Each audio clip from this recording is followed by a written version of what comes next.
আজকে সকালে মেয়েও আমার সাথেই ঘুম থেকে উঠে গেছিল। তখন বাজে ওই সকাল 6টার মতন। আর 2-3 দিন থেকে নাও সকাল 6টার দিকে ঘুম থেকে উঠে যায় আর 9টা-10টা বাজতে বাজতে ঘুমের জন্য কান্নাকাটি করে। একদিক দিয়ে আমার সুবিধাই হচ্ছে, ওই সময়টা ওকে ঘুম পাড়ানোর পরে কিন্তু আমি অনেকগুলো কাজই করে নিতে পারি। আর আজকে আমার বন্যা ডিউটি থেকে আসার পর ঘুমায়নি, এসেই বলছিল ডিম টোস্ট খেতে ইচ্ছা করছে, তাই ও দোকানে গেছিল ডিম পাউরুটি আনতে। আর ওই ফাঁকে কিন্তু আমি বাসি বিছানাটা তুলে নিলাম, কারণ প্রত্যেকদিন ও ডিউটি থেকে আসার পর কিন্তু শুয়ে পড়ে আর আমার বাসি বিছানাটা তোলাই হয় না। তো ওইদিকে কাজ করতে করতে কিন্তু ও দোকান থেকে চলে এসছে। চলো এখন ব্রেকফাস্টটা বানিয়ে নিই।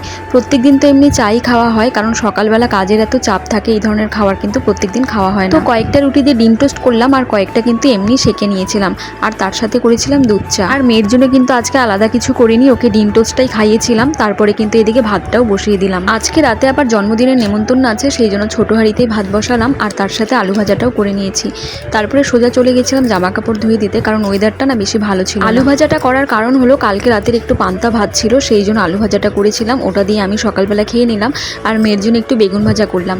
আর ডাল তো আমাদের বাড়িতে সবসময় হয়, তোমরা জানোই। আর সাথে করেছিলাম বাঁধাকপির ঘন্ট। যাই হোক, বিকালবেলা রেডি হয়ে গেছি আর চলে গেছিলাম বাবার বাড়িতে। আজকে হলো আমার দাদার মেয়ে মানে আমার ভাস্তির জন্মদিন।